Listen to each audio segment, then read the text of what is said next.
proper music, but it was really good for just workshopping and you know, learning the basics and fundamentals of just finding the interest in the craft in itself. And it wasn't until I was about, I would say 19 or 18 till I actually started taking music seriously. Yeah.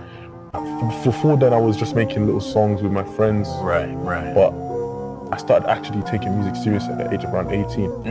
And then I was dropping music, and this is before I'd given my life to Christ. I gave my life to God in 2023. Before that I was making secular music. Okay. And it was like I was trying to find my place in music and trying to, you know, get an opportunity to get something out of making music. Yeah. So I was making music from 2020 all the way up to 2024. It was only until 2024 where I got on TikTok.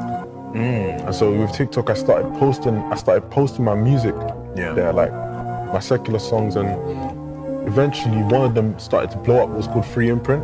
And I remember that. So Free Imprint was the first song I made that actually got any type of attention. Okay.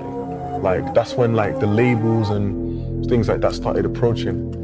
And around that time it was a weird moment because like I had finally achieved something what I had perceived beforehand as, you know, evidence of success. So I finally had got my song to do something.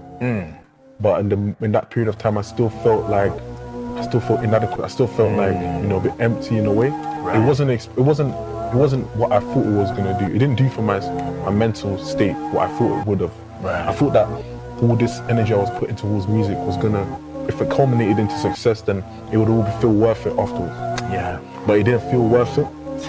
And then obviously, like, you know, as the labels are getting interested and offering me, you know, things like that.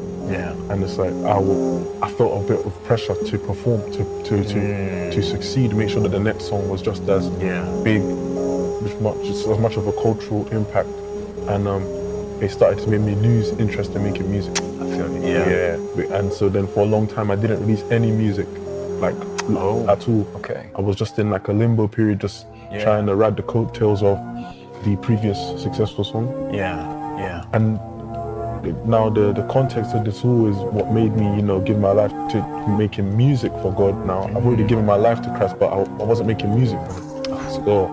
I wasn't making music for him. So I wasn't using my gift for his glory. What led me to do that was I got into my belief in God through friends who were already in the Christian space, but, you know, like the apologetic space, you know. One of the people that I used to, you know, debate with or just chill with, this is in 2023, he told me, like, you actually can't make music. You can't make secular music and also be a Christian at the same time. I thought to him, I don't get what you mean. At that time, I didn't understand what he meant. I thought like, wait, why would I not be able to do that? What? But then obviously I started to actually quantify and to deep what he meant.